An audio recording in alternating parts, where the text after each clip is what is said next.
everybody, this is Alchemist2 and I'm back again with another movie review.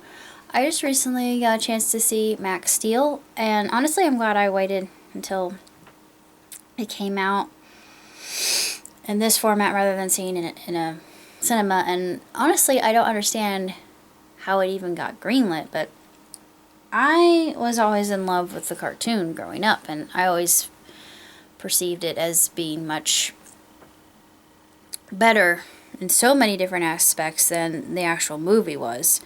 But Axtell, the way that they designed him, whoa, and everything. Sorry, it's storming outside. I have astrophobia.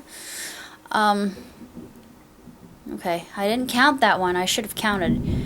But anyways, it's it's an okay film. I wouldn't say it's the best film ever made. It's not the worst movie ever made. CG could have been better. The budget was very limited. It had Andy Garcia, and I'm thinking Andy Garcia's time was very short-lived too. They probably said, hey, could you come and work with us with this film? Do I have to? Yeah, sure, come on. We need you. Do it for the children. Think of the children, Andy. I have to do it for the children. Even though I'm a villain, I will do it for you.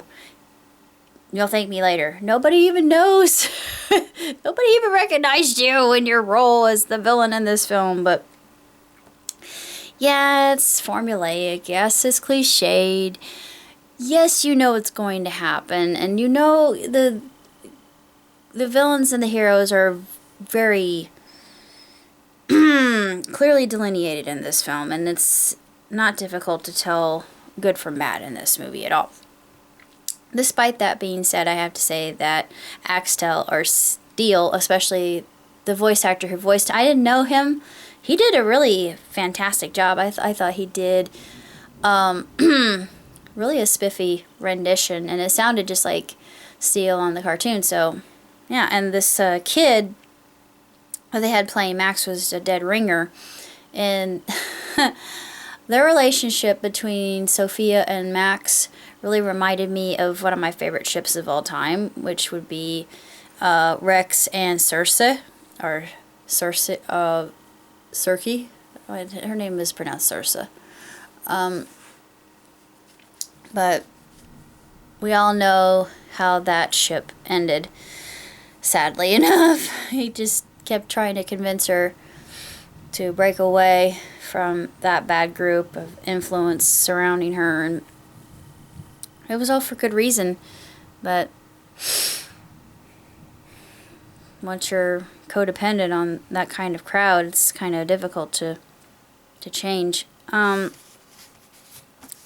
really don't know what else to say about the movie, though. It was very predictable, and the one-liners were kind of cheesy. The fight scene, there was only one fight scene. It was 1/4 into the film was actually done. I thought, seriously? That wouldn't have happened if I had been directing it. But despite that, I have to say, if you're a fan of the cartoon, you can see the movie for some giggles, and they did a pretty good job. I'm hoping that they do some sequels to it, because they left it up in the air quite literally.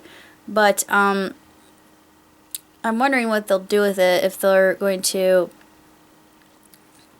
introduce us to more of the lore of the actual show in and of itself, because the cartoon was supremely well written, and they even had its own line. It was to the point of being like Totally Spies, or Marvin Mystery, or now Miraculous Ladybug.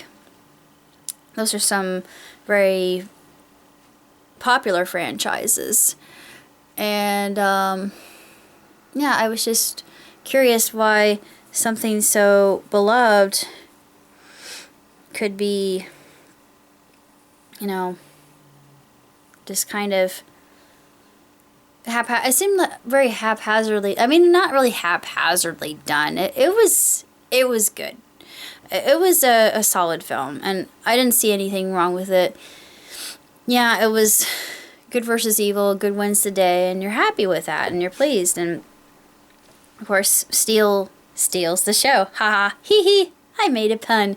But other than that, it's kind of forgettable, but it's a pretty good film. I could see it becoming a direct-to-video and not even being in a cinema. But had it had a bigger budget, I think it would have had more oomph and more impact and just been better all around, especially with the CG. I like the tachyon energy kind of thing, and electrokinesis. So that could be pretty dangerous if you're thinking about getting a superpower. Yeah.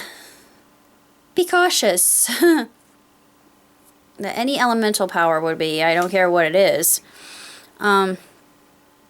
But beyond that, that's pretty much all I got to say about Max Steel. And despite the bad reviews it received, I enjoyed it. It was likable, and the characters were relatable, and it taught a good lesson. And the one thing I took away from it is we are not alone. And there are people out there who will bolster us up and buoy us in our times of distress. And I found that more than often, especially now. And being a new year, I feel like things are certainly starting to turn around. And I feel renewed and re-energized. And yeah, this is going to be an epic year. But beyond that, that's pretty much all I have to say. So take care, my magicians. Live long, prosper. Ciao, Tutti.